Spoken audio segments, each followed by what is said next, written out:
오늘 베드로전서 5장 1절에서 4절을 본문으로 하는 연속 설교의 네 번째 시간입니다. 첫 번째와 두 번째 시간에는 5장 1절 말씀을 살펴봤고 세 번째, 네 번째, 그리고 다섯 번째 다음 주까지 2절 말씀, 그리고 여섯 번째가 5장 3절, 그리고 일곱 번째가 5장 4절 말씀, 이렇게 해서 이 베드로전서 5장 1절에서 4절을 본문으로 하는 연속 설교는 7번 동안 우리가 다루도록 그렇게 하겠습니다. 오늘 우리가 살펴볼 말씀은 여기 2절 중반절에 나와 있는 부득이함으로 하지 말고 오직 하나님의 뜻을 조차 자원함으로 하며 라고 하는 말씀입니다. 그래서 오늘 설교의 제목이 부득이함과 자원함, 이렇게 잡았습니다. 그래서 오늘 이 말씀을 살펴볼 건데, 우선 본문으로 들어가기 전에 한 가지 내용을 좀 먼저 다뤄야 될 것 같습니다. 오늘 다루게 되는 내용부터 제가 지난주에 지적을 했던 어떻게, 무엇을에 대한 내용을 주로 다뤘고, 또 그 목양에 대한 권면을 하는 베드로가 자신을 어떻게 생각하느냐, 누구라고 생각하느냐 하는 것을 세 가지로 살펴봤고, 오늘 지난주에도 기본적인 목양이라고 하는 부분을 나눴고, 오늘부터는 이제 방법론에 해당된다고 볼 수 있는 어떻게의 문제, 목양을 어떻게 해야 하느냐 하는 그 주제로 들어가게 됩니다. 그래서 2절 중반절부터 3절까지 나오는 각각 부정적인 내용과 긍정적인 내용 두 개가 서로 짝을 이루는 그 항목이 모두 3개, 그러니까 부정적인 내용이 3개, 그것과 짝을 이루는 긍정적인 내용이 3개, 그래서 부정적인 내용과 긍정적인 내용이 서로 짝을 이루어서 하나의 항목을 이루면서 모두 3개가 나오게 되는데, 이 부분이 이제 본격적인 권면의 내용이 되는 방법론, 어떻게를 다루는 내용이다, 이렇게 말할 수 있습니다. 그런데 그 3가지 내용을 좀 자세하게 들여다보면 이 내용을 제가 어떻게라고 표현을 하기는 했지만, 그것이 목양 사역을 어떻게 할 것이냐, 방법론적인 부분도 아주 없다고 할 수 없지만, 그런 방법론적인 측면보다는 어떤 태도와 자세로 목양을 해야 하느냐, 태도와 자세, 방법론보다는 태도와 자세를 중점적으로 다루고 있는 것으로 보인다 하는 겁니다. 그래서 먼저 이 부분, 이 방법론의 문제와 태도의 문제에 대한 내용을 먼저 간단하게 언급을 하고 본문으로 들어가려고 합니다. 이 방법론의 문제와 태도의 문제를 다른 말로 바꾸면 영어로 doing과 being으로 표현할 수 있지 않을까 하는 생각을 합니다. doing은 뭔가를 하는 거고, being은 하는 게 아니고 존재죠. 내가 누구냐, doing은 내가 뭘 하느냐, being은 내가 어떤 사람이냐, 누구냐 하는 부분인데, 사람들은 대부분 being보다는 doing에 더 많은 관심을 가집니다. 그래서 어떤 사람이 무슨 일을 하느냐, 그래서 어떤 결과를 이루어냈느냐, 그런 것들에 관심을 쏟게 됩니다. 하지만 과연 하나님도 그러시겠느냐? 성경 전반이 우리에게 가르쳐 주고 있는 바를 생각한다면 하나님께서는 우리가 뭘 행하느냐, doing에 관심이 전혀 없지는 않으시지만 그것도 하나님의 관심사가 되기는 하지만 그 doing보다는 우리가 어떤 사람이냐, 어떤 태도를 취하느냐, being에 더 많은, 어쩌면 절대적인 관심을 가지시는 것으로 보인다 하는 겁니다. 사실 생각해 보면 전지전능하신 하나님이신데 그 하나님에 비해서 하찮은 우리가 뭘 할 수 있느냐, 뭘 해내느냐, 그런 것들은 그렇게 큰 관심거리가 아닐 것 같습니다. 그것보다는 우리가 어떤 사람이냐, 하나님께서 우리에게 맡겨주신 사명을 어떤 태도로 행하느냐 하는 것에 하나님은 더 많은 관심을 가지고 계신 것 같습니다. 그래서 하나님의 관심사가 그것, being에 초점이 맞춰져 있기 때문에 당연히 우리의 관심사도 doing이 아니라 무엇을 할 것이냐, 어떻게 할 것이냐 하는 것에 관심사가 맞추어지는 것이 아니라 우리가 어떤 사람이어야 하느냐, 어떤 태도를 취해야 하느냐 하는 것에 초점이 맞춰져야 한다 하는 겁니다.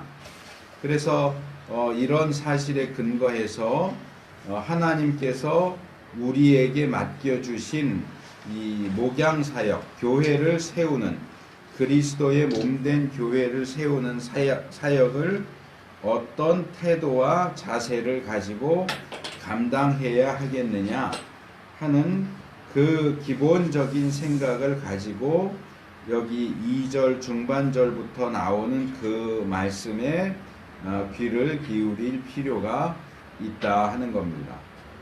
자, 그래서 이제 본문으로 돌아와서 베드로전서 5장 2절 중반절입니다.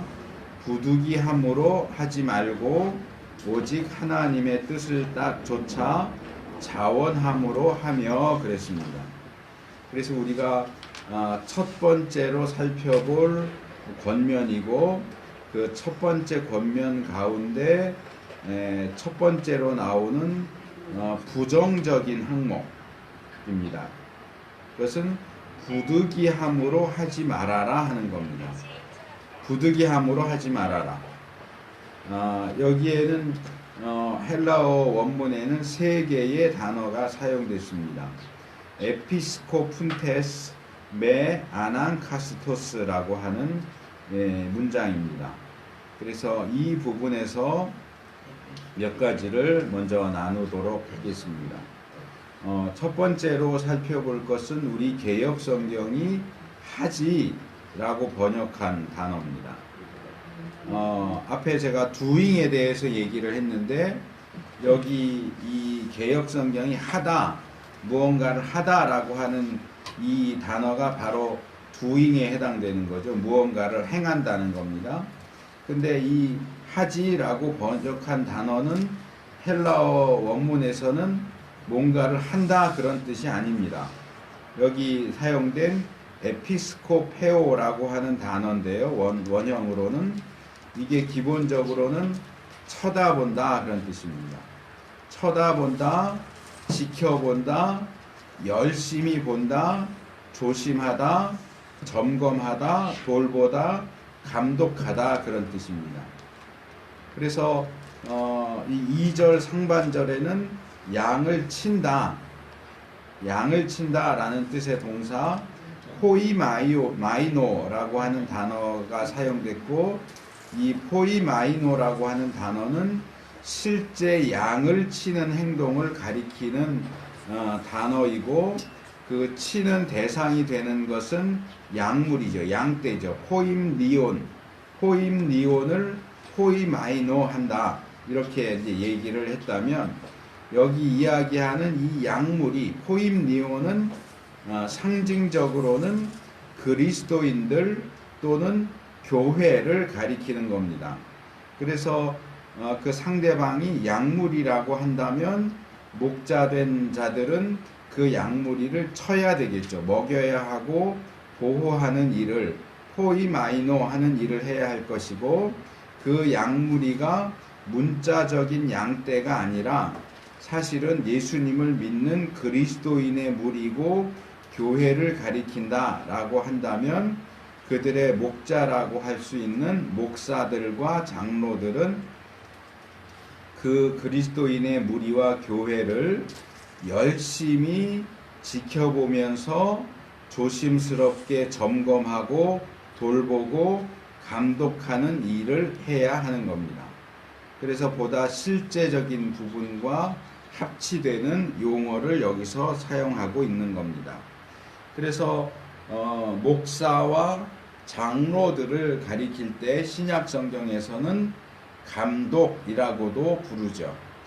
감리교에서는 아직도 이 용어를 쓰죠. 감독. 카톨릭에서도 감독이라는 표현이 사용되는 것 같고, 이 감독이라고 하는 단어에 해당되는 헬라어 단어가 바로 여기 우리 개역성경이 하다라고 번역한 감독하다라는 그 뜻을 가진 에피스코페오라는 단어, 동사 단어의 명사형인 에피스코포스입니다.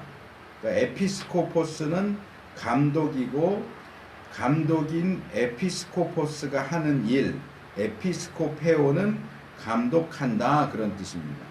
그래서 이 단어를 그냥 하다, 하지 이렇게 번역한 건 굉장히 아쉽다라는 생각을 합니다.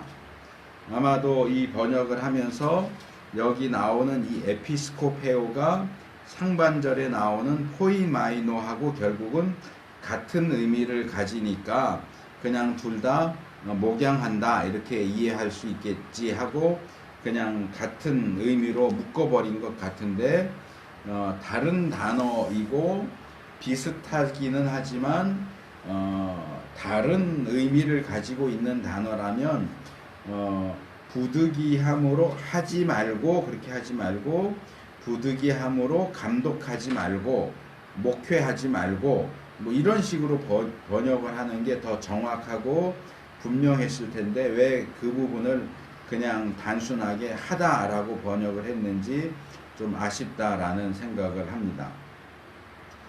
그래서 그 부분과 관련해서 조금 더 말씀을 드린다면 교회의 지도자들인 목사와 장로 그리고 직분자들이 해야 하는 그 일은 은유적으로 말하면 목자가 양떼를 치는 행위와 많이 비슷합니다. 하지만 비슷한 것이 사실이지만 정확하게 똑같다라고 말할 수는 없습니다. 왜냐하면 사람을 돌보는 일은 양을 돌보는 일과 똑같지 않기 때문에 그렇습니다. 그래서 이 두 가지의 행위를 비슷한 것으로 말하지만 또 구분해서 다르게 표현하고 있는 본문의 표현을 그렇게 의무대로 빼버리면 안 된다 하는 겁니다. 물론 그렇게 생각하는 사람은 없을 거라고 생각을 하지만 교회의 지도자로서 교인들을 감독하고 목회하는 그 일은 사실은 양을 치는 것하고는 같지 않습니다. 또는 보다 우리 삶에 가까운 것으로 말하자면 개나 고양이 같은 애완동물을 키우는 것과는 같지 않다고 하는 겁니다. 며칠 전에 제가 강의하는 신학교 학생들이 이제 여기 와서 뭐 매실도 따고 그러면서 이제 대화하는 중에 한 10년 이상 키워온 애완동물이 죽었을 때 참 마음이 슬프고 힘들었다 그런 이야기가 나왔습니다. 그런데 그럼에도 불구하고 애완동물이 죽는 것과 사람인 가족이 죽는 것은 똑같다고 말할 수 없습니다. 우리도 여기 이사 와서 개들, 고양이, 닭들 이런 거 키우면서 개도 죽고 병아리들도 죽고 강아지도 죽고 뭐 그런 일들을 여러 번 경험을 했고, 그러면서 야, 참 이 생명이라고 하는 것이 정말 덧없이 한순간에 그렇게 죽어버릴 수 있구나 하는 생각을 하게 됩니다. 어떻게 보면 안타깝기도 하고 씁쓸한 생각도 들지만, 그렇다고 해서 그 짐승들의 생명이 사람의 생명과 같은 가치를 가지지는 않는다 하는 것을 기억할 필요가 있습니다. 조금 엉뚱한 얘기를 하는 것 같은 느낌도 없지 않지만, 요즘 세태와 관련해서 좀 이 이야기가 나온 김에 좀 하나 지적해서 이야기할 게 있습니다. 저도 조금 전에 그렇게 표현을 했지만, 예전에는 이 개나 고양이를 이야기할 때 우리가 애완동물 그렇게 불렀습니다. 그런데 요즘에는 개, 고양이를 애완동물이라고 부르지 않아요. 뭐라고 부릅니까? 반려동물 이렇게 부릅니다. 집에서 키우는 개나 고양이를 반려동물이라고 하고, 그런 개나 고양이를 집에 데려오는 것을 입양한다 그렇게 표현합니다. 예전 같으면 전혀 생각도 못했을 용어들이 사용됩니다. 반려라고 하는 표현은 보통 부부 사이에서 씁니다. 부모 자식 사이에도 반려라는 표현은 안 씁니다. 남편과 아내가 서로에 대한 반려자죠. 근데 그 표현이 지금은 짐승에게 사용돼서 사람과 짐승이 서로 반려라고 얘기합니다. 사람 아이를 데려올 때, 내가 낳은 아이가 아닌데 사람 아이를 내 자식으로 삼아서 데려올 때 입양한다. 그러지 짐승을 데려올 때 또는 나무를 가져와서 심을 때 입양한다 그러지 않습니다. 왜요? 자식이 아니기 때문에 그래요. 그런데 마치 그 짐승이 남편이나 아내가 되는 것처럼, 마치 자식이라도 되는 것처럼 반려라고 얘기하고 입양한다고 얘기합니다. 이것은 상식적으로 볼 때도 그렇고 성경적으로 볼 때도 아주 잘못된 표현입니다. 쓰면 안 됩니다. 제가 몇 개월 전에 페이스북에서 아는 분이, 어느 분이 천주교 교수인가 이대 교수인가 하는 사람이 이 천주교에서 그런 행사를 했어요. 반려동물들을 명동성당인가 그리고 데리고 와라.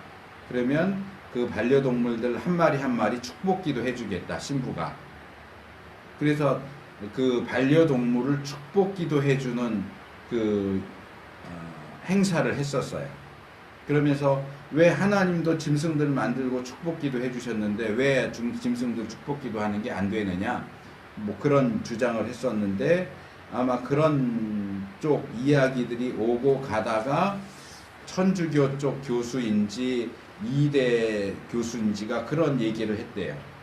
창세기 2장에 보면 하나님께서 인간의 짝으로 짐승들을 만들지 않았느냐 그랬다는 거예요. 그러면서 그런 주장에 대해서 어떻게 생각하냐, 진짜 보니까 그렇게 돼 있는데 뭐 이런 식으로 글을 썼길래 제가 어이가 없어서 답글을 달았어요. 본문을 좀 제대로 봐라. 하나님께서 짐승을 만드실 때 아담을 돕는 배필을 만들겠다라고 말씀하시고 곧바로 하와를 만들지 않으시고 짐승을 만드신 것은 사실이다. 아담의 돕는 배필을 만들겠다 그러고는 짐승을 만드셨고 그 짐승들을 아담에게로 데려오셨어요. 그리고 아담이 짐승들의 이름을 지어주죠. 그리고 그 이야기 끝이 어떻게 끝나요? 그 동물들 가운데는 아담의 돕는 배필이 없었다라고 얘기하잖아요. 동물은 인간의 배필이 될 수 없다라는 게 결론이에요. 동물 중에는 아담의 배필이 될 사람, 반려가 될 존재가 없었기 때문에 아담을 잠재우시고 그의 옆구리를 가지고 하와를 만들어서 아담과 동등한 인간 여자를 아담의 반려로 주신 거예요. 왜 그 이야기 결론은 보지 않고 시작 부분만 보면서 짐승이 인간의 배필로 반려로 지어졌다라고 주장을 합니까? 멍청한 거죠. 아니면 알면서도 일부러 그 결론을 무시하거나 자기 주장을 내세우기 위해서 짐승도 인간의 반려가 될 수 있다라는 주장을 하기 위해서 그 결론을 무시하고 앞부분만 가져다 쓴 것이든가 비양심적으로. 그 본문이 우리에게 분명하게 이야기하는 것은 짐승은 인간의 짝, 배필, 반려가 될 수 없다는 겁니다. 그렇기 때문에 짐승을 얘기할 때 반려동물이라고 쓰는 건 반성경적이에요. 하나님의 뜻을 정면으로 반대하는 반하나님적인 표현이에요. 짐승을 데려올 때 입양한다라는 표현을 쓰는 것도 잘못된 거예요. 짐승은 인간이 아니에요. 짐승을 자기 자식 삼아서 아들 삼고 딸 삼아서 데려오는 게 아니에요. 그 표현을 쓰시면 안 됩니다.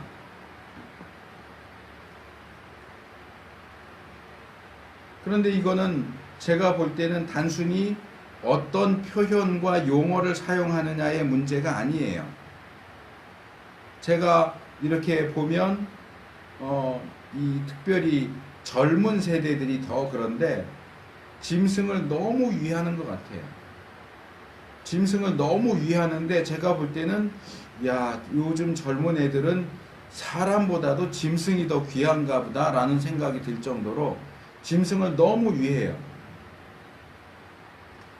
누가 노래한 사람은 꽃보다 아름다워라고 하는 그 가사 노래 제목이 떠오르는데 그 아이들한테는 그것과 반대로 짐승이 사람보다 더 소중해, 아마 그런 사상이 들어박혀 있는 게 아닌가 하는 생각이 들 정도로 짐승이 예쁘고 사랑스럽고 귀할 수 있지만 짐승은 그냥 짐승이에요. 사람일 수 없어요. 사람의 반려일 수 없어요. 입양할 수 없어요. 짐승이 사람보다 아름다울 수 없어요. 그런 것들을 제 자리에 갖다 놓을 필요가 있다. 자, 이것을 오늘 우리가 살펴보는 주제하고 연결시켜서 끌고 오면 이렇게 이야기하고 싶어요. 그걸 좀 뒤집어서 말하자면 하나님의 형상대로 지음받은 인간, 그 중에서도 특별히 예수님을 믿는 신자들을 감독하고 목회하는 일을 무슨 자기 애완동물 돌보는 것, 취미생활, 자기의 관심사보다 더 시원치 않게 생각하는 그런 교회의 지도자들 또는 직분자들도 있지 않느냐 하는 겁니다. 애완동물이나 취미생활이나 관심사에 쏟는 정성의 반이라도 사람에게 쏟는다면 교회가 지금 같지 않을 거라고 생각합니다. 어째서 교회의 지도자들이 세상의 지도자들처럼 사실은 그들이 돌봐야 하는 대상, 교인들과 국민들을 소모품처럼 생각하고 아무렇게나 대우합니까? 우리는 특별히 정치인들에게서 그런 모습, 그런 성향을 많이 발견하게 됩니다. 제가 이 주제가 나오고 이 말을 할 때마다 아주 기분이 더러운데요. 말로 할 때는 존경하는 국민 여러분 그럽니다. 그런데 저는 그 사람들이 국민들 존경한다고 생각하지 않아요. 존경하긴 무슨 존경을 합니까? 호구고 밥줄이잖아요. 선거할 때나 찾아가서 존경한다고 그러고 발표할 때나 존경한다고 말하지만 사실은 서민을 위한 정책들 안 하잖아요.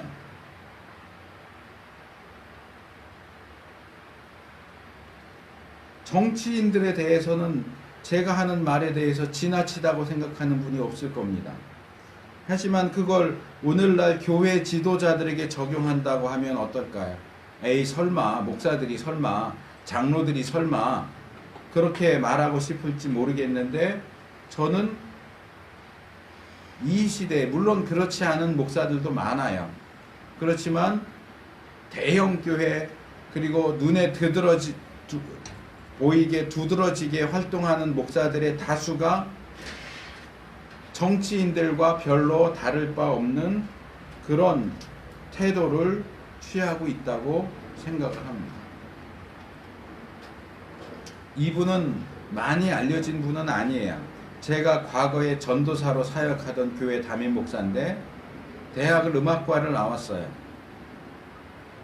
음대를 나오고, 음대는 아니고 총신대학 음악과를 나왔고 신대원을 나와서 목사가 됐는데, 이분은 늘 설교하면서 그래요.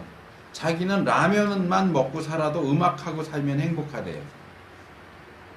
그럼 음악하지 왜 목회를 하는지 모르겠어요.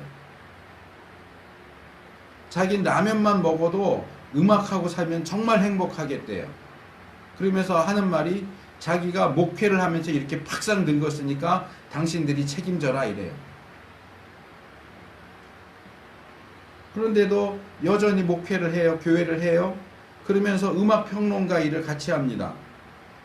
음악평론하면서 연주회 보러 가서 보고, 그 연주회 보고 그 평론을 써서 음악 잡지에다 기고해야 되니까 주중에 자주 음악회를 갑니다. 그러다 보니까 설교할 준비할 시간이 없어요. 그러니까 다른 유명한 목사가 쓴 설교집을 갖고 와요. 박조준 목사 산상설교 설교집, 한병기 목사 개혁주의 신학 강론 은색 표지, 책 제목 색깔까지 제가 기억해요. 수요일 날은 박조준 목사 책 그대로 들고 와서 설교 시간에 그거 읽어요. 금요 기도 시간은 한병기 목사 책 들고 와서 그대로 읽어요. 어느 날은 지난주 한 거를 자기가 까먹어갖고 지난주 한 내용을 그대로 똑같이 다시 읽어요. 그걸 복사라도 해갖고 와야 될 텐데 부끄럽잖아요. 남의 책 들고 와서 읽으면서 그걸 설교라고 하는 게. 근데 그 부끄러움도 없어요. 그냥 책 그대로 들고 와요. 교인들 다 보는데 그 책 들고 가서 그 책 읽어요. 그게 설교라고 읽어요. 교인들 성경 공부시키는 건 꿈도 못 꿉니다. 제가 청년들 제자훈련 시키고 중고등부 교사들 교사훈련 시키는 거, 그거 싫어가지고 저한테 청년들 제자훈련 시키지 마라, 교사들 교사훈련 시키지 마라 금지합니다. 그러다니 결국 저를 교회에서 쫓아내버렸어요. 선교지 답사 갔다 온다고 러시아에 몇 주인가 한 달인가 갔다 와서, 갔다 온 첫 주 대예배 시간 설교하면서 뭐라 하는지 알아요? 러시아 갔더니 예쁜 여자들이 너무 많아서 한국에 오기가 싫었대요. 그게 목사가 할 말이고 설교 시간에 할 말입니까? 그런 사람이 왜 목회를 하냐고요. 음악이나 하고 있지.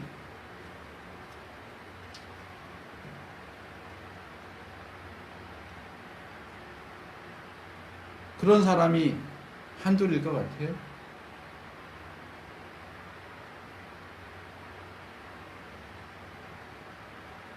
우리가 계속 살펴보겠지만 베드로가 2절 중반절부터 3절 본문에서 이야기하고 있는 무엇을 하지 말고 라고 이야기하는 그것은 그냥 상상 속에서 얘기하는 게 아니에요. 부득이함으로 하지 말아라, 더러운 일을 위해서 하지 말아라, 강요하는 태도로 하지 말아라 하는 얘기는 그런 사람이 베드로 시대에도 있었기 때문에 하는 말이에요. 신약 성경이 기록된 시대에도 그런 사람이 있었고, 교회 역사 속에도 계속해서 그런 사람이 있어 왔고, 지금도 그런 사람이 있단 말이에요.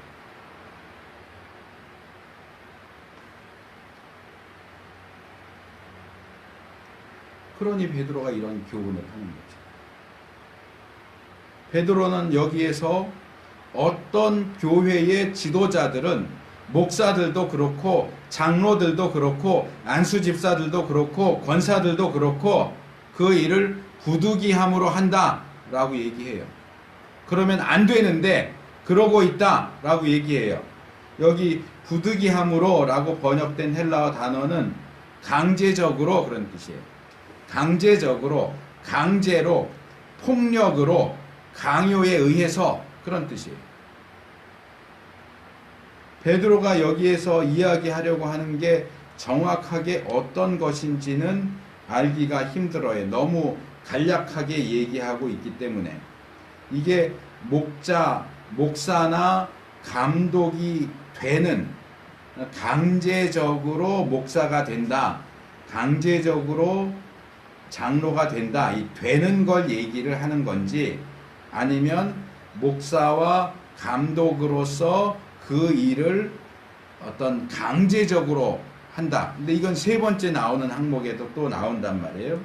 그래서 분명하지가 않은데, 그래서 제가 2016년도에는 이 부분을 설교하면서 이 부득이함과 자원함에 대해서 두 가지를 비교하면서 이렇게 요약적으로 이야기를 했었습니다. 부득이함이란 강제로, 폭력으로 라는 뜻이고, 자원함이란 자진해서 자발적으로 기꺼이, 즐거이 라는 뜻이다. 이것은 본문에서 두 가지로 읽을 수 있다.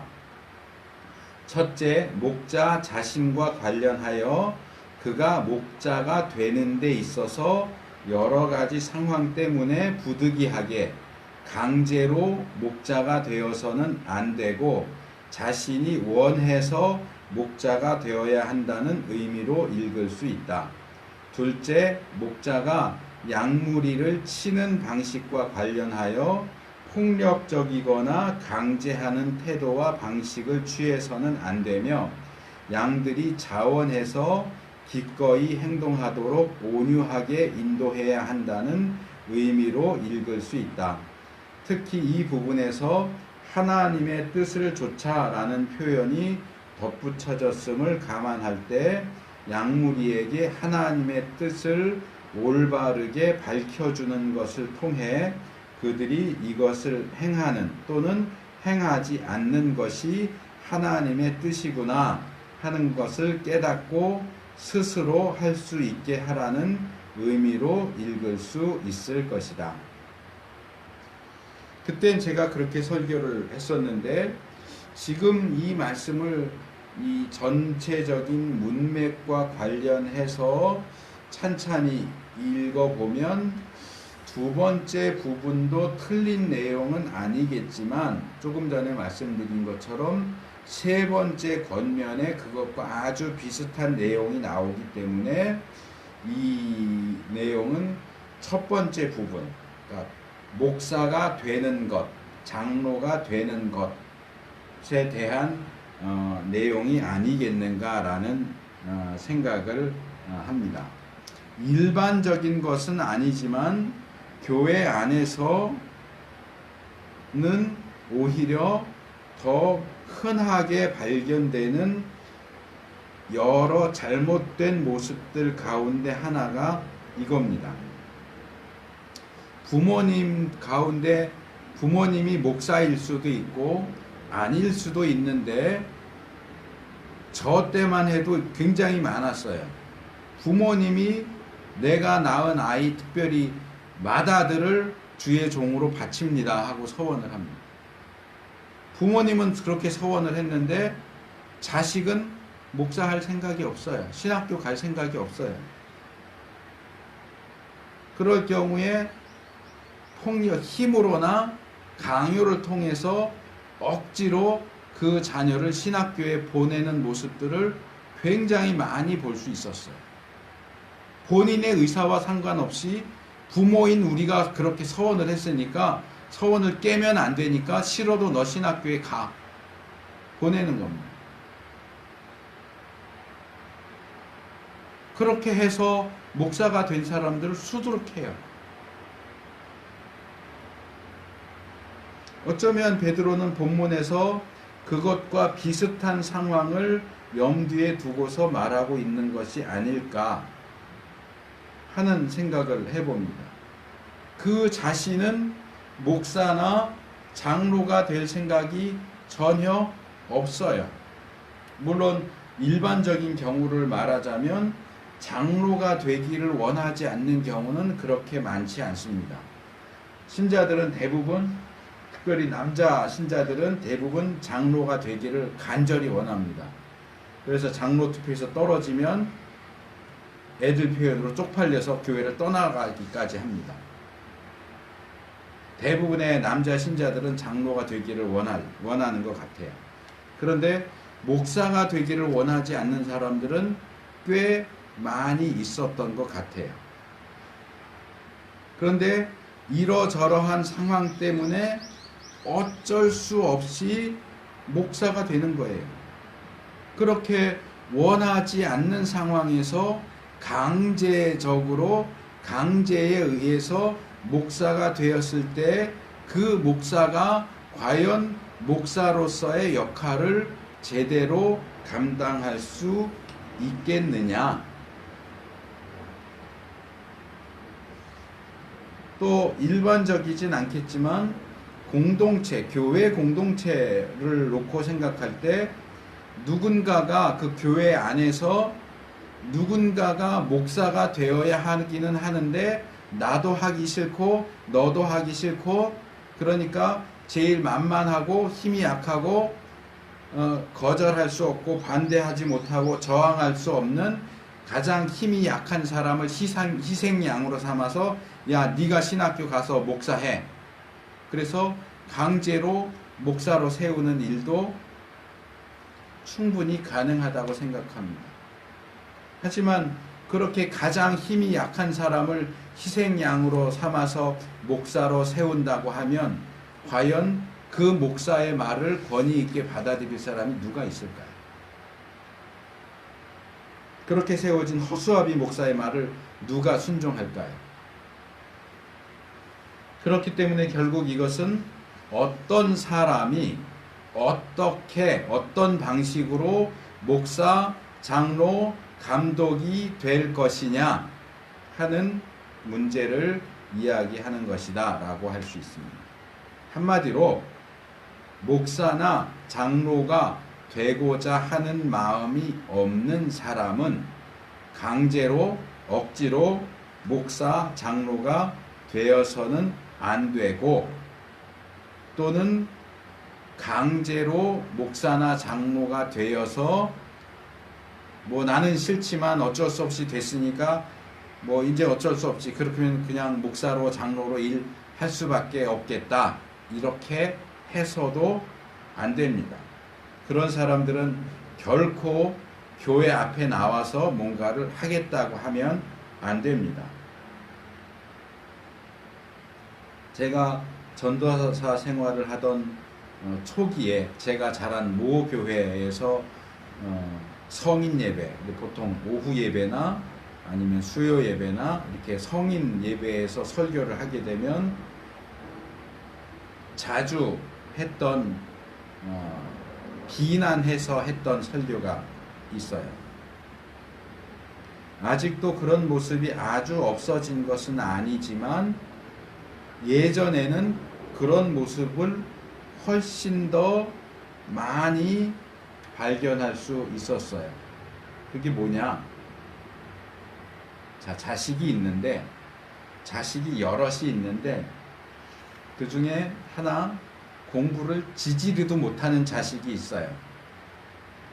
제가 대학 들어갈 때는 1차, 2차 뭐 이렇게 나눠서 했었는데 지금은 정확히 모르겠지만, 자, 학력고사를 보고 1차 대학 지원했는데 떨어졌어요. 2차 지원했는데 떨어졌어요. 그때 그 부모가 또는 교회의 목사가 그 아이에게 이렇게 말합니다. 야, 너 신학교나 가라. 여기도 안 되고 저기도 안 되고 4년제도 안 되고 2년제도 안 되고 전문대도 안 되니까 너 신학교나 가라. 그리고 신학교 보냈습니다. 사업을 하는데 이걸 해도 망하고 저걸 해도 망하고 망해버린 사람 있으면 교인한테 신학교나 가시오. 그렇게 해서 똑똑한 자식들은, 욕이 아니고 자녀들이요, 똑똑한 자식들은 법과나 의과에 보내고 공부 못하는, 지지리도 못하는 멍청한 자식들은 다 신학교에 보냈어요. 이거 해도 성공하고 저거 해도 성공하는 사람은 그냥 사업하게 놔두고, 이거 해도 망하고 저거 해도 망하는 사람은 다 신학교에 보냈어요. 공부를 지지리도 못하는 멍청한 아이들이고, 이걸 해도 망하고 저걸 해도 망하는 사람들인데 어떻게 시간을 보내고 버티다 보니까 신학교를 졸업하게 되고 목사 안수를 받게 됩니다. 그렇게 목사가 된 사람들이 목회를 제대로 할까요? 저는 전도사 시절부터 그 이전부터도 이 엉터리 목사들 보면서 참 마음의 상처를 많이 받았고, 그게 지금까지도 저에게 영향을 끼쳐요. 그래도 감사한 것은 그것이 부정적인 측면이 아니라 긍정적인 측면으로 영향을 받아서 나는 절대로 저런 엉터리 목사는 되지 않겠다. 제대로 된 목사가 돼야지. 교회가 교회답고 성도가 성도답도록 해야지 하는 결심으로 연결되었다는 게 감사한 일이기는 한데, 지금도 그렇지만 과거에도 많은, 아마 대부분의 신자들이, 또 교회 직분자들이 교회의 문제가 참 많다. 그리고 교회의 문제가 많은 것은 목사들이 잘못해서 그렇다. 목사들의 문제가 많기 때문이다. 목사들 때문에 교회가 이 모양 이 꼴이 됐다. 라는 식의 이야기들을 참 많이 했습니다. 제가 지적하고 비난했던 부분이 바로 그겁니다. 그래요. 교회를 이 모양 이 꼴이 되게 만든 거 목사들 맞습니다. 멍청한 목사들, 병신 같은 목사들이 교회를 이 모양 이 꼴로 만들었어요. 그럼 그 멍청한 인간들, 병신 같은 인간들을 목사로 만든 건 누군데요? 똑똑한 자식들은 다 법과 의과 보내고 멍청한 놈들만 고르고 골라서 신학교 보낸 건 누군데요? 부모들이잖아요. 집사들, 권사들, 장로들이잖아요. 목사들이잖아요. 이걸 해도 망하고 저걸 해도 망하는 인간들 다 신학교 보낸 건 누구예요? 멍청한 자식들이 멍청한 목사가 돼서 멍청한 교회를 만들고 교회를 다 망쳐놨어요. 누구 책임인데요? 그 멍청한 목사 책임이기도 하지만 멍청한 인간을 멍청한 목사로 만든 사람 책임은 없어요?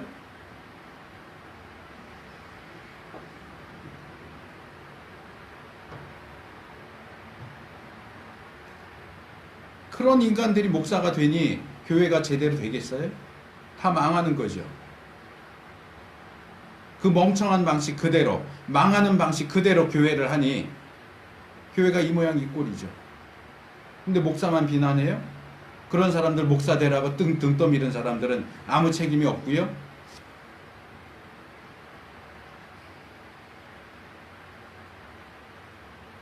오해는 하지 마셨으면 좋겠어요. 꼭 똑똑한 사람만 목사가 돼야 된다 얘기하는 거 아닙니다. 제대로 된 사람을 목사로 세워야죠. 목사할 생각이 없는 사람을 강제로 목사로 만들면 안 된다는 얘기예요. 술 권하는 사회라고 하는 소설 제목처럼 목사 되기를 권하는 교회, 목사 되기를 강요하는 교회가 되면 안 되잖아요. 그럼 어떤 사람이 목사가 돼야 합니까? 그게 오늘 본문의 두 번째 부분에서 다루는 내용입니다. 베드로는 먼저 목자가 되는 데 있어서 부득이함으로 해서는 안 된다. 강제적으로 강요에 의해서 목자가 되면 안 된다라고 말했고, 그것과 반대되는 항목으로서 오직 하나님의 뜻을 조차 자원함으로 돼야 한다라고 이야기를 합니다. 여기서 세 가지를 이야기하려고 합니다. 첫째, 우리 개역성경이 오직이라고 번역하고 있는 이 단어는 이건 참 번역을 마음에 안 들게 해놨는데 오직이 아니에요. only, 영어로 말하면 only, 오로지, 오직은 그런 뜻인데 여기 사용된 단어는 그런 의미가 아니에요. 오로지가 아니고 그거 대신에 그런 뜻이에요. 여기 사용된 단어는 알라라고 하는 접속사인데 다른 것들 반대로 그러나 무엇에도 불구하고 무엇이 아니라 그런 뜻이에요. 영어 표현에 not A but B 이런 표현이 있죠. A가 아니고 B다.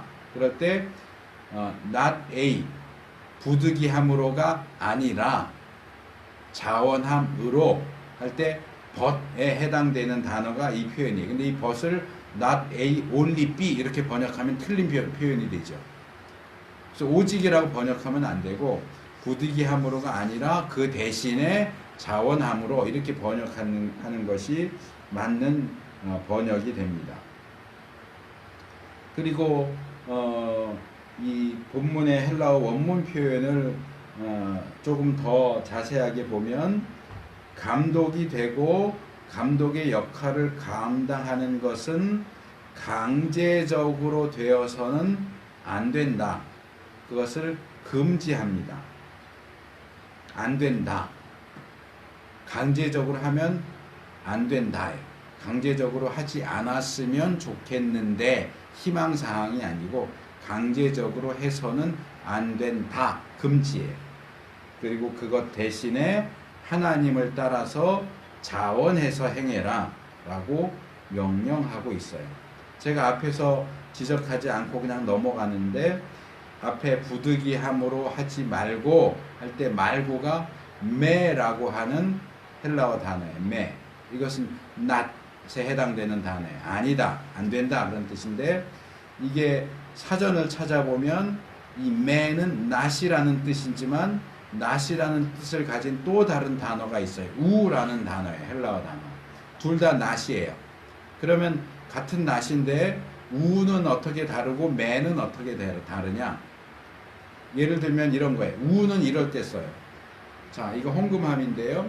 이 홍금함은 예를 들어서 선풍기가 아니다. 아니다. not이죠. 이럴 땐 우를 써요. 아니다. 그냥 아니다라고 할 때는 우. 그런데 뭐 예를 들어서 예배 시간에 큰 소리로 떠들면 안 돼. 안 돼. 할 때는 매예요. 우는 그냥 단순히 아니다라는 뜻이고 매는 금지예요. 하면 안 돼 그런 뜻이에요. 그러니까 여기에는 매가 사용됐다고 우가 사용된 게 아니고. 그래서 목사가 되는데 억지로 강요에 의해서 목사가 되는 그런 식으로 하면 안 돼 라는 뜻이에요. 금지예요. 강제적으로 할 수 없다라는 서술이 아니라 강제적으로 해서는 안 된다. 금지 명령이에요. 그래서 그것과 짝이 되는 하나님을 따라 자원함으로 하라. 또 역시 이건 해라라는 명령으로 봐야 돼요. 목사가 되는 것, 장로가 되는 것은 자원함으로 해야 한다. 억지로 하면 안 된다. 반드시. 원문에 없지만 의미를 강조하기 위해서는 반드시 이런 표현을 넣어서 설명하는 것도 좋겠죠. 목사가 되는 것, 장로가 되는 것은 반드시 강제적으로 되어서는 되고 자원함으로 되어야 한다. 우리 한글 개역 성경에는 제일 끝에 나오지만 헬라어 원문에서는 가장 먼저 베드로가 제시하고 있는 단어는 자원함으로 라는 뜻 단어예요. 아까도 잠깐 얘기했지만 이 자원함으로 라는 이 단어는 자진해서 자발적으로 기꺼이 즐겁게 즐겨서 그런 뜻입니다. 그러니까 목사가 되는 그 일을 자진해서 자발적으로 기꺼이 즐거운 마음으로 해야 된다라고 말하는 겁니다. 그래서 목사가 되는 일을 자발적으로 기꺼이 하라고 하는 이 표현과 관련해서 두 가지를 말씀을 드리려고 합니다. 첫째로, 자발적으로 자원하는 것에 대한 내용입니다. 이 자발적으로 자원한다라고 하는 것은 바로 앞에서 살펴본 부득이함으로 또는 강제적으로와 반대되는 내용을 우리에게 보여줍니다. 목사와 장로는 원하는 사람이 해야지 원하지 않는 사람이 강제적으로 해서는 안 된다는 겁니다. 제가 예전에 성가대 지휘할 때는 그 매년 성가대 총무를 뽑게 되는데, 그 성가대 일을 이렇게 뭐 예산도 타고 뭐 관련된 행사 진행도 하고 그러는 데 있어서 임원을 뽑을 때 저는 항상 투표하기 전에 내년에 성가대 총무 하고 싶은 사람 있으면 자원하세요. 자원하면 시켰어요. 뭐 특별한 자격이 필요한 것도 아닙니까? 자원하는 사람이 없으면 추천을 받아서 투표해서 뽑았고요. 그런 방식을 제가 취했던 이유는 이 성경이 얘기하는 이 자원함으로 자발적으로 하는 것이 중요하다고 생각을 하기 때문에 그랬습니다. 어떤 일을 맡아서 감당하는 데 있어서 우선적으로 생각해야 하는 것은 바로 이 자원함입니다. 원하지 않는 사람을 원하지 않는 일, 원하지 않는 자리에 억지로 강제로 앉혀봐야 그 사람이 그 일을 제대로 할 리가 없습니다. 그렇기 때문에 우선적으로는 원하는 사람에게 우선권을 주는 것이 옳다 하는 겁니다. 그런데 그렇게 보면 문제가 생깁니다. 그래서 이 자원함과 관련해서 두 번째로 우리가 생각해야 할 것은 이겁니다. 그렇게 원하는 사람에게 기회를 우선적으로 줘야 한다라고 할 때에 문제가 발생한다는 겁니다. 그러면 원하기만 하면 다 그 자리를 줘야 되느냐 하는 문제죠. 자격도 되지 않고 능력도 되지 않는 사람을 단지 그 사람이 그 자리를 원한다고 해서 그 자리를 줄 수 있느냐, 줘도 되느냐. 성경은 겸손을 미덕으로 가르치고 있지만 우리가 살고 있는 이 세상은 겸손을 미덕으로 생각하지 않고 마치 악덕으로 여기는 것처럼 보입니다. 이렇게 보면 다 자기가 제일 잘났고 자기 외에는 그 일을 할 사람이 없고 오직 자기만 그 자리를 차지할 자격이 있다고 소리 높여 외칩니다. 국회의원을 뽑을 때, 시의원을 뽑을 때, 도의원을 뽑을 때, 지방자치단체 장 뽑을 때, 교회에서 여전도 회장 무슨 장 뽑을 때, 심지어는 초등학교 그 반 회장을 뽑을 때도 겸손하게 말하는 사람은 아무도 없습니다. 다 자기가 제일 잘났고 다 자기가 그 자리를 맡아야 된다고 이야기합니다. 이런 세태를 생각한다면 무조건 자원한다고 해서 자리를 주자라고 말하기가 어려워지죠.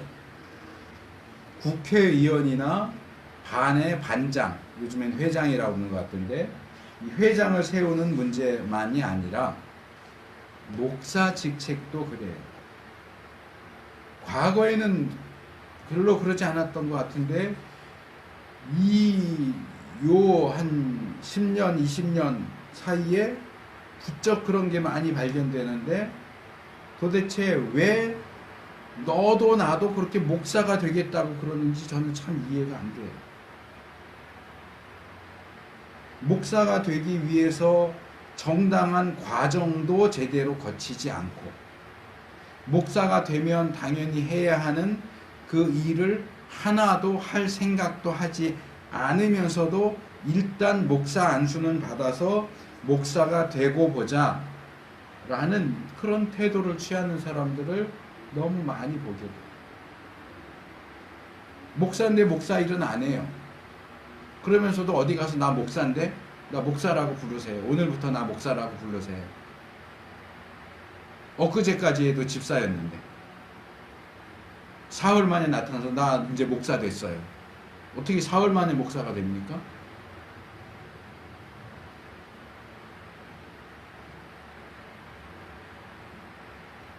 제 입장에서는 사실 목사가 된다고 해서 그렇게 무슨 특혜를 받을 만한 것도 별로 없어 보이는데, 그것도 사자 돌림이라서 그런지 무슨 자격증 따듯이 일단 그 직책을 따고 보겠다 하는 식의 태도를 취하는 사람들이 정말 많은 것 같아요. 왜 목사 일을 하지 않을 건데 목사가 될까요? 목사 안수를 받을까요? 어떻게 목사가 될 만한 자격도 갖추지 않았는데 목사 안수를 달라고 주장을 할 수 있을까요? 무슨 가짜 박사처럼 목사도 일단 따고 나면 자기 위상이 더 높아진다고 생각하기 때문일까요? 이렇게 너도 나도 목사가 되겠다고 자원하는 상황 속에서는 베드로가 말하고 있는 이 자원함으로만을 기준으로 삼기에는 어려움이 있다. 베드로가 꼭 이런 상황을 염두에 두고서 말한 것 같지는 않지만 그런 문제를 해결할 수 있는 중요한 언급이 이 2절 중반절 끝에 나옵니다. 그게 개역성경이 하나님의 뜻을 좇아라고 번역한 부분인데, 사실은 이 헬라어 원문에는 뜻이라는 단어가 나와 있지 않아요. 그냥 카타데온 이렇게 되어 있어요. 그래서 아까 제가 앞에서 그분을 얘기할 때 설명은 안 하고 그냥 하나님을 따라라고 표현을 했는데, 헬라어 원문을 직역하면 하나님을 따라예요. 하나님의 뜻을 따라가 아니고 하나님을 따라. 여기 카타는 무엇을 따라 그런 뜻이고, 데온은 하나님을 가리키는 데오스의 목적격이에요. 하나님을 따라. 아마 개역은 이해를 돕기 위해서 하나님의 뜻이라는 단어를 집어 넣은 것 같아요. 뭐 아주 잘못된 번역은 아니지만 그걸 굳이 넣지 않아도 그냥 하나님을 따라 이렇게 해도 이해가 안 되는 건 아닌데 굳이 넣을 필요는 없었겠다라는 생각이 들고요. 그래서 이 자원함은 조건이 붙어요. 그냥 내가 하겠소 그런다고 되는 게 아니고, 이 자원함에는 전제 조건이 뭐냐? 하나님의 뜻이. 하나님이 야, 너는 목사가 되어야 되겠다 라고 하시면, 예, 그럼 제가 목사 할게요 라고 자원하라는 거예요. 하나님이 너 목사가 되라 하지도 않으시는데, 넌 목사할 사람이 아니야, 넌 목사할 만한 자격이 안 돼, 넌 그냥 형신도 해, 그러는데도 하나님 저 목사할 거예요, 그러지 말라는 얘기예요. 하나님의 뜻과 무관하게 자원하는 것은 꽝입니다. 하나님의 뜻이 기초가 되고 근거가 되고 전제가 될 때에 자원함이 의미가 있는 것이지, 하나님의 뜻이 없이 그냥 자기가 해먹겠다고 자원하는 것은 아무 의미가 없어요. 교회의 지도자가 되는 것, 목사가 되고 장로가 되고 권사가 되고 안수집사가 되는 것, 하나님의 뜻이 있어야 돼요. 하나님의 뜻을 따라서 자원하여 그 직분을 받고 그 역할을 감당하는 방식이어야 한다. 하나님은 원하시지도 않는데 자기 혼자 착각해서 자기 분수를 넘어서 자격도 안 되고 능력도 없으면서 나 목사할 거야, 장로할 거야, 그건 아주 잘못된 실책이에요. 그런 사람을 향해서 야고보가 야고보서 3장 1절에서 내 형제들아 너희는 선생된 우리가 더 큰 심판 받을 줄을 알고 많이 선생되지 마라 이야기하는 거예요. 목사된 우리가, 장로된 우리가 마지막 때 하나님 앞에 더 큰 심판을 받게 될 것이고, 너가 감당해야 할 그 양들에 대한 그들의 생명과 그들의 상벌과 관련된 모든 것을 너가 회개해야 될, 결산해야 될 사람이라는 것을 알고 가급적이면 목사, 장로 하겠다고 하지 말아라. 제가 설교하거나 강의할 때 종종 인용하는 박영선 목사님, 지금 은퇴하셨는데 그분 표현을 빌리자면 안 하는 게 장땡이에요. 가능하면 안 하는 게 좋아요. 왜 자꾸 하려고 그래요? 더 큰 심판을 받아야 되는데, 다른 사람까지 다 책임져야 되는데, 인생 50, 60 그 이상 살았으면 알잖아요. 내가 나 자신도 책임지는 게 힘들어요. 나 책임지는 것도 힘들고, 내 배우자 책임지는 것도 힘들고, 내 자식 새끼 책임지는 것도 힘들어요. 10명이 됐든 20명이 됐든 100명이 됐든 1000명이 됐든 자기에게 맡겨진 양떼 책임지는 게 쉬운 건 줄 아세요? 근데 왜 자꾸 목사가 되겠다고 그러냔 말이에요. 가급적이면 안 하는 게 장땡이에요. 물론 그러나 본문에서 베드로가 말하는 것처럼 그 사람에 대한 하나님의 뜻이 그렇다면 해야죠. 도망치다 결국 어쩔 수 없어서 항복하고 신학교 갈 게 아니고, 기왕이면 어차피 해야 된다면 기왕이면 자원해서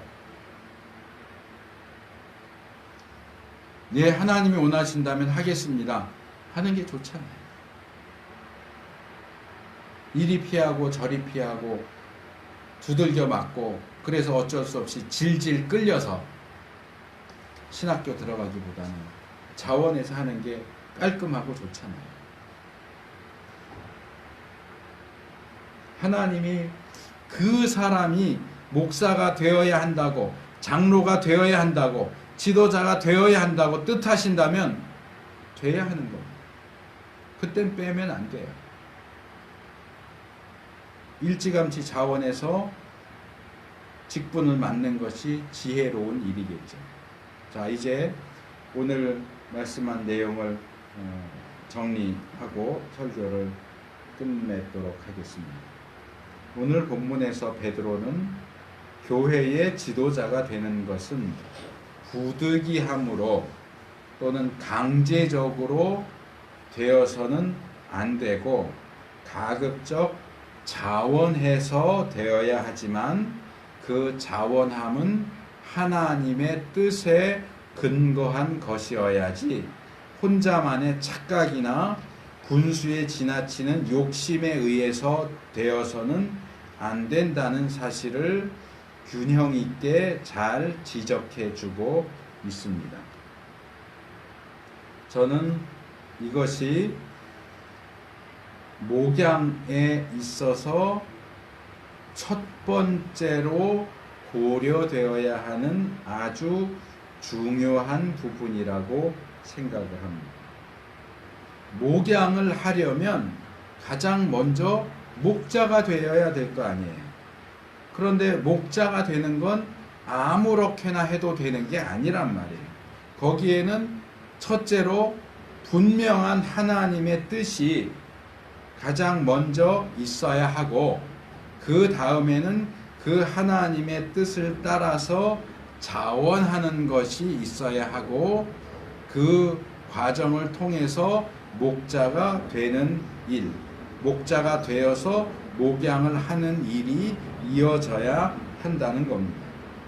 하나님의 뜻이 없는데도 불구하고 무리하게 억지로 목자가 되겠다고 해서도 안 되고, 하나님의 뜻과는 상관없이 상황이나 사람들에게 밀려서 강제적으로 억지로 목자가 되겠다고 해서도 안 됩니다. 목사가 되고자 하는 사람들은 목사 안수를 받기 전에 이 문제를 해결해야 됩니다. 그리고 이미 목사 안수를 받은 사람이라 할지라도 역시 이 문제를 해결해야 됩니다. 이 문제가 해결되지 않는다면 이미 받은 목사 안수 벗으세요. 제가 대학 때 같이 공부했던 그때 예비역 군대 갔다 온 형이니까 같은 동기인데도 이제 나이는 저보다 많죠. 그 중에 한 분을 제가 몇 개월 전에 이제 페이스북을 통해서 알게 됐는데, 이분이 개인적인 사정을 자세히는 모르는데 대학 졸업하고 신대원하고 목사가 됐는데 이러저러한 그 사모님도 암 걸려서 치료하시고 이랬다는 것 같은데, 결국은 목사직을 반려했어요. 나 목사 안 하겠습니다. 반려하고 지금은 용인 쪽에서 렌트카 사장한다고 그러더라. 차 10대 지금 놓고, 꽤 처음에 2대로 시작했는데 10대 지금 가지고 렌트카 사장한다고 그러더라. 자세한 건 몰라요. 목사 안수를 받았는데 어떤 이유에서인지 내가 목사로서의 사역을 못하겠다라고 판단을 하셔서 목사직을 반려하셨어요. 목사 일 안 할 거면 목사 타이틀 가지고 있으면 안 됩니다. 내가 목사로서의 자격이 안 된다 생각하면 그거 떼어내세요. 왜 붙잡고 있습니까? 그거 명예직 아닙니다.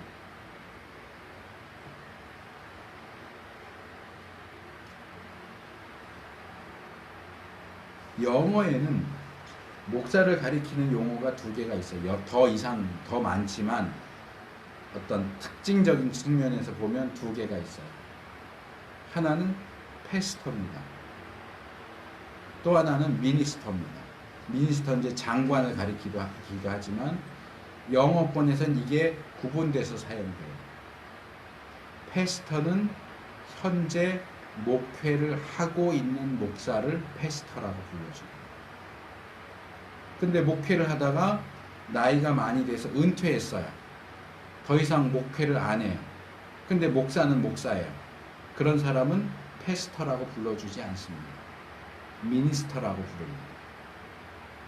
목회하지 않지만 목사 안수를 받았으니까 목사님 할 때, 우리말로는 그냥 다 목사님이지만 우리는 사역을 하는 목사든 은퇴를 한 목사든 사역을 안 하고 레떼르만 붙이고 있는 목사든 다 목사님 부르잖아요. 근데 그렇지 않답니다. 사역을 하는 목사와 사역을 안 하는 목사를 다르게 구분해서 불러요. 사역 안 할 거면 목사직 내려놓으세요. 자격이 안 된다고 판단되면 목사직 내려놓으세요. 내가 목사가 되는 것이 하나님의 뜻인 것이 확인이 되지 않는다면 목사하지 마세요. 그래도 이미 목사 안수 받았는데 뭘 어떻게 벗으면 되죠. 나 목사 더 이상 안 하겠습니다 하세요. 장로로서의 역할을 할 수 없으면 벗으세요. 나 장로 장립 받았는데 어쨌다고. 집사 안수 받았는데